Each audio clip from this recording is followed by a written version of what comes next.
Bien-aimé dans le Seigneur, bonjour. Bonjour. Je vais souhaiter me mettre, mais on n'est pas de très grands détails. Vous risquerez de ne pas me voir. Nous bénissons notre Dieu cet après-midi, lui maître des temps et des circonstances qui a permis que nous puissions avoir mariage. À Dieu soit la gloire. Nous disons également merci au pasteur de l'église ici à Lubumbashi qui nous a choisis pour venir officier cette cérémonie. Pasteur, que Dieu vous bénisse.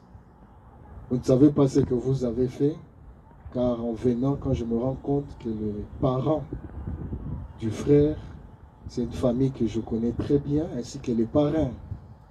Nous nous sommes battus ensemble à la cellule pendant que l'église traversait des moments très difficiles. Et voir les enfants bénis aujourd'hui, je suis vraiment ému de joie. Papa Ogui, maman Augustine, que Dieu vous bénisse. Et nous allons le faire vraiment avec grand cœur pour que cette bénédiction soit sur les enfants. Aux parents de la sœur également, soyez bénis pour le grand travail que vous avez fait, l'éducation, l'encadrement de l'enfant jusqu'à ce jour. Et à nous tous qui sommes là, que Dieu soit béni, la chorale et les départements. Recevez également les salutations de l'église de Kolwezi. Est-ce qu'on peut acclamer le Seigneur pour le tour? Acclamons très bien le Seigneur. Alléluia. Voilà, je veux lire un passage d'écriture dans le livre de Psaume chapitre 32 au verset 8. Psaume chapitre 32. Si on peut avoir un brin de musique, le synthétiseur en sourdure, ça va nous aider. Psaume chapitre 32, le verset 8. La Bible dit, je t'instruirai et je te montrerai la voie que tu dois suivre. Je te conseillerai, j'aurai le regard sur toi. Amen. Par ce passage, j'aimerais intituler notre courte exhortation comme étant le klaxon tue le mariage. Quand je dis le klaxon, tout le monde voit déjà un véhicule, voit une voiture. Par le klaxon, les véhicules communiquent pour dire « je suis là ». En faisant peut-être des manœuvres, quelqu'un veut te tamponner, veut te cogner. Le véhicule agit par un klaxon. Soit quand vous voyez un message, vous pouvez être, pendant qu'on était en train de venir, il y avait des véhicules devant nous et nous avons constaté qu'il y avait le feu rouge. Et parfois, ceux qui sont devant nous sont distraits. Ils ne se rendent pas compte que c'est déjà le feu vert. Et vous qui êtes derrière, qu'est-ce que vous faites? Vous klaxonnez pour envoyer un message, pour dire avançons. Aussi, les klaxons, ça accompagne des cortèges, des autorités. Tout à l'heure, Amos et Laetitia vont faire des coups de klaxons dans la ville pour dire que nous, les mariés, nous sommes là. En anglais, on écrit même « just married ». Pour dire que nous sommes là et on alerte, on annonce à tout le monde. Donc, qu'est-ce que je veux dire par là? Le klaxon, c'est juste un moyen de communiquer.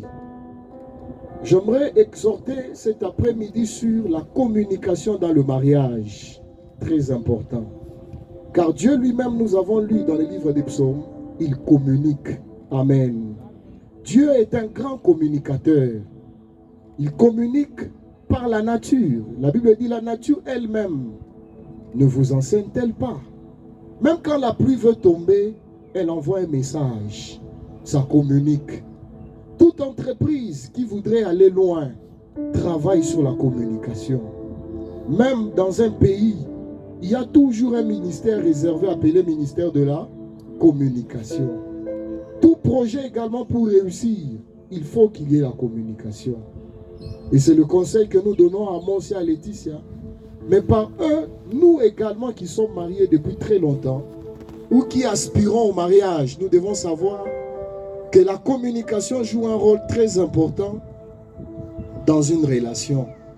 Une relation qui veut réussir également travaille sur la communication. Là où il n'y a pas de communication, la vie s'éteint. Même un enfant, quand tu le piétines, il réagit, il crie, il communique pour dire attention, tu me fais mal. Donc c'est pour dire la communication joue un rôle très important dans la vie comme Dieu lui-même. Je disais, il communique par la nature, Il a même suscité tout un ministère appelé un ministère des prophètes. C'est pour communiquer. Dieu nous communique aussi par sa parole. Il nous communique par des rêves, par des visions. Moi, je me souviens un jour, je devais intervenir dans une église. J'ai prié, cherchant quel message. En lisant la Bible, j'ai vu que la Bible était tellement riche que je ne savais pas choisir. Mais le Seigneur m'a inspiré déjà de parler sur le feu de l'Éternel. Mais j'ai résisté en tant qu'humain. Et je continue à prier, Seigneur, donne-moi le message. Je me rends compte, en ville, je rencontre une folle qui m'arrête pour dire pourquoi tu cherches le message à donner. Parle sur le feu de l'Éternel. Et j'avais compris que Dieu était un grand communicateur. Même par les sentiments, même par les sensations qu'on peut avoir. Le corps lui-même aussi communique. Tu peux te réveiller le matin, tu sens que le corps ne répond pas bien. Tu comprends qu'il te communique et il t'envoie un message pour dire que les choses ne vont pas bien. Alors je veux lire quelques vérités sur la communication dans le couple. La communication au sein d'un couple est la clé de la durée paisible et harmonieuse. Un couple qui ne communique pas traverse le plus souvent des moments de turbulence. Ils se chamaillent souvent, ils discutent souvent. Pourquoi? Simplement parce qu'ils n'ont pas une bonne communication. C'est vrai qu'ils s'aiment parce qu'ils vivent ensemble. Mais il n'y a pas de paix, il n'y a pas de stabilité. Pourquoi? Juste parce qu'il manque la communication. Amos, Laetitia, apprenons à communiquer. Et nous qui sommes là mariés aussi, apprenons à communiquer. Nous qui aspirons au mariage également, apprenons à communiquer. Et qui dit communiquer, c'est-à-dire débattre de tous les sujets. Quand bien même ça pourrait être tabou, dans le couple il n'y a plus de tabou. Il faut tout débattre, discuter, partager, mais sans pour autant hausser la voix, ni injurier l'autre. Trouver un climat de paix et d'entente. Et quand vous communiquez, vous allez voir que vous anticipez beaucoup de problèmes qui puissent arriver. Amen. Car Dieu lui-même communique. J'aime souvent dire qu'il est possible de voir un couple qui n'expérimente jamais des cas de dispute.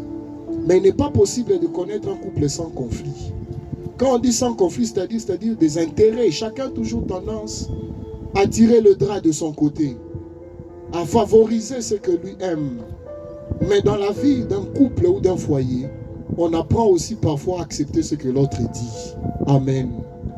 Aussi, la communication ne sera pas toujours facile, mais il faudra toujours faire un effort pour y arriver. Dans la vie d'un couple, il faut éviter qu'il y ait rupture de la communication. Amen. À nous chrétiens, à nous serviteurs, servantes de Dieu, qu'il n'y ait jamais rupture de communication au sein de nos foyers. Si parfois la communication est difficile, ne manquez jamais de dire même bonjour à celle que tu aimes ou à celui que tu aimes. Parce qu'on ne peut jamais prétendre toujours avoir raison. Gloire au Seigneur. Comment communiquer alors? Parce que nous parlons de la communication. Et au départ, j'ai dit, il faudra faire très attention au klaxon de tu, qui finit parfois par tuer le mariage. Comment communiquer? Il faudra expliquer clairement ses attentes. Pour ne pas dire plus tard, tu aurais dû penser, tu aurais dû deviner, tu aurais dû faire, car ce sont les tu-là qui dérangent. Parfois vous vous mariez, Laetitia ne sait pas peut-être que Amos aime beaucoup les frites. Pour elle, elle se dit comme tout Congolais, il faudrait un bon foufou. Et quand Amos se retrouve sur la table, lui qui aime les frites, il se rend compte que c'est le foufou. Qu'est-ce qui se passera? S'il ne communique pas ce que lui veut, il sera dans les frustrations, il sera dans les humeurs négatives, il sera là en train de se plaindre. Pourquoi? Simplement parce qu'il n'a pas su communiquer ce qu'il attend de sa femme. Il en est de même pour son épouse, pour celle qui sera son épouse, ou pour nous qui avons des épouses. Quand elle aussi ne sait pas s'exprimer ou dire clairement quelles sont ses attentes, c'est là où les gens sombrent dans les frustrations. Et on commence à se plaindre. Tu aurais dû faire, tu aurais dû donner. L'autre ne saura pas deviner ce que toi tu souhaites. C'est à toi de communiquer. Amen. Communication, il faudra toujours poser des questions à l'autre pour savoir quels sont ses besoins. pour aussi ne pas sombrer dans « tu aurais dû me dire ». Voilà les tu encore qui viennent tuer les relations. Parce que tu n'as pas demandé, tu attends peut-être qu'on te dise toujours. Mais tu peux aussi poser la question. Alléluia. Quel est l'autre tu encore? Tu devras toujours écouter l'autre avec beaucoup d'attention. Avec le monde d'aujourd'hui, peut-être même au moment où je parle, il y a des gens qui ont leur téléphone, qui consultent et qui envoient des messages. Et vous allez voir que même dans les couples de nos jours, les gens sont distraits. L'homme branché au téléphone, la femme branchée au téléphone. Et quand l'un parle, l'autre ne sait même pas écouter. Parfois, il accepte seulement oui, ça va, j'ai écouté. Mais en réalité, il n'a pas écouté. Et quand plus tard, une situation se manifestera, pendant que l'autre t'aurait déjà dit, tu seras quoi? Tu seras en train de faire quoi? Tu aurais dû me dire. Voilà encore un truc qui vient ternir les relations ou les couples. Parce que quand l'autre te parle, tu n'écoutes pas. Faisons toujours un effort dans nos couples, dans nos foyers. Quand l'un te parle, prête attention. Le téléphone, le message ne va pas disparaître. Tu le retrouveras. Les images, les vidéos ne vont pas disparaître. Vous allez les retrouver. Mais donnons beaucoup de temps à celui ou à celle qui vit avec nous. C'est alors que nous allons véritablement expérimenter la vie et une relation harmonieuse. Amen. Toujours parler à l'autre avec amour. Quand je dis à parler à l'autre avec amour, c'est-à-dire parler toujours avec tendresse. Parler toujours avec gentillesse. Parce que quand vous ne savez pas mettre ces ingrédients dans votre langage, ça sera grondé avec tu. Et c'est ce qui vient encore tuer la relation. Et c'est ce qui vient tuer le mariage. Je sais qu'il ne sera pas ainsi pour nous tous cet après-midi au nom de Jésus-Christ. Aussi, dans notre façon de communiquer, nous devons toujours avoir la place pour les encouragements. Quand l'un part travailler, quand l'autre fait la lessive, quand l'un fait la vaisselle ou s'occupe des travaux ménagers, quand tu voyages, quand tu dois travailler dur, l'autre devra également être là pour encourager. Et ce, selon la parole de Dieu. Il y a David qui s'appuyait toujours avec la parole de Dieu. Il se fortifiait toujours en s'appuyant sur la parole de Dieu. Dans une relation également qui se veut réussir, cherche toujours à s'encourager et non pas être là dans le tu, qui viennent au contraire condamner au lieu de motiver, au lieu d'encourager, au lieu d'apprécier, au lieu de reconnaître. Parce qu'une femme que Dieu te donne est une bénédiction de l'Éternel. Et avoir aussi un homme pour sa vie, c'est également une bénédiction pour sa vie. Alléluia. Venant de la part de l'Éternel. Aussi, comment nous devons communiquer? Toujours désirer écouter la vie de l'autre. Ne prends jamais des décisions importantes seul. Quand bien même si c'est toi qui travailles ou si c'est toi qui as les moyens, consulte toujours celui ou celle que Dieu a mis à tes côtés. Le Seigneur l'appelle comment? Une aide. Amen. Si tu es homme, on appelle ton épouse une aide. Donc elle vient aussi pour aider. Alors il faudra aussi avoir le temps de l'écouter. Il en est de même, épouse. Aussi écouter ton mari avant de prendre une décision importante. Sinon plus tard, il sombrera aussi dans une situation où il dira: tu ne me consultes jamais. Ce sont les plaintes que nous trouvons dans des foyers. Vous allez entendre la femme dire ou l'homme dire, quand il prend ses décisions, ou quand il doit faire quelque chose pour sa famille, ou pour l'église, il ne me consulte jamais. Mais quand on se parle, qu'est-ce qu'on dit?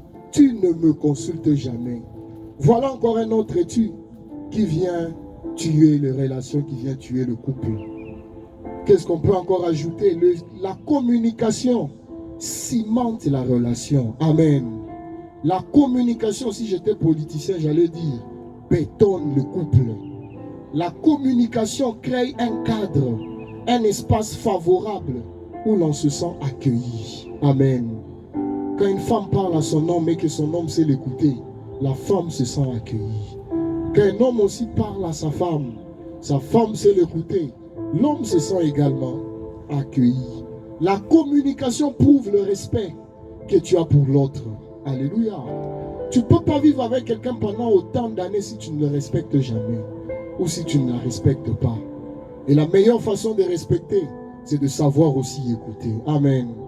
Et de savoir aussi communiquer. Voilà pourquoi la communication prouve le respect et la considération qu'on a pour l'autre. La communication donne la possibilité d'exprimer ses goûts, ce que j'aime, ce que tu aimes. La communication donne la possibilité d'exprimer ses sentiments. La communication donne la possibilité d'exprimer ses opinions. Ça donne aussi la possibilité d'exprimer ses désirs et ses préférences. Amen. Et aussi par la communication, nous savons planifier la vie ensemble. Parce que vous vivez ensemble.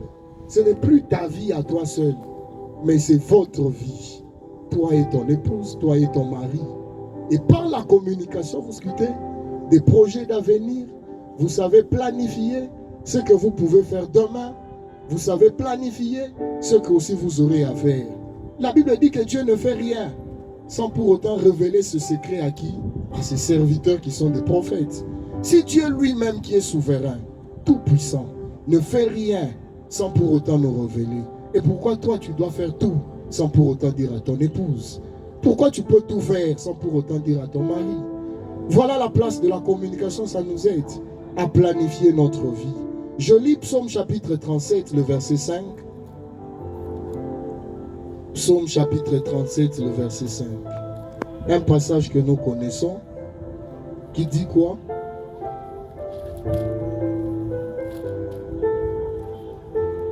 La Bible dit, recommande ton sort à l'Éternel, place en lui ta confiance et il agira. Amen. Voilà ce que dit Psaume 37, 5. Alors, par la communication, nous savons également parler, ensuite se mettre et se recommander à l'Éternel. C'est Dieu qui est l'auteur du mariage. Alléluia. Il n'y a que lui qui puisse nous accorder la réussite parfaite, la réussite totale. Voilà pourquoi par la communication, nous retournons encore auprès de Dieu, qui est le grand communicateur. Et quand la Bible dit « recommande ton sort à l'Éternel », place en lui ta confiance et il agira. Vous allez voir que quand nous savons communiquer entre nous, nous serons tellement en bons termes que nous aurons cette facilité de parler avec Dieu. Et quand nous parlons avec Dieu, la Bible déclare, il agira. Alléluia. Ma prière est le vœu de mon cœur que tous les couples en difficulté de communication puissent voir Dieu agir au nom de Jésus-Christ. Et quand Dieu agit, qu'est-ce qu'il fait? Il apporte la paix. Que tous les couples qui ont connu des cas, des disputes, des tiraillements, ma prière aussi cet après-midi, que vous puissiez connaître un moment de paix au nom de Jésus-Christ. Et notre souhait est de voir Amos et Laetitia vivre aussi dans la paix. Car c'est la paix de Dieu qui surpasse toute intelligence. C'est-à-dire quoi la paix de Dieu? Le monde définit la paix comme étant l'absence du trouble. Mais la Bible ne définit pas la paix dans cette manière-là. La Bible définit la paix comme étant Jésus-Christ dans la barque. Malgré la tempête, malgré les turbulences, malgré les difficultés, Jésus, lui, qu'est-ce qu'il faisait? Il dormait. Pourquoi? Parce qu'il était dans la paix. Et quand on l'a réveillé pour lui dire, Seigneur, ne t'inquiète pas de ce que nous périssons, il s'est levé, il a imposé un silence à la tempête et à la mer en disant, silence, tais-toi. La paix que le Seigneur va nous accorder si nous suivons sa parole. Et après notre prière et bénédiction, et que les tempêtes viendront, les secousses pourront vous visiter. Mais si vous avez Jésus-Christ, le grand communicateur dans votre vie, dans votre foyer, il imposera la paix. Amen. La paix également, pas seulement la paix, mais Dieu également, quand il agit, il nous bénit, il nous visite, il nous restaure, il nous guérit, il ouvre les portes, il nous élève et nous serons un couple prospère. Amen. Voilà ce que nous pouvons dire ce soir, cet après-midi. Que Dieu bénisse sa parole. Acclamons le Seigneur notre Dieu. Je vais appeler le frère Cédric pour un court moment de prière.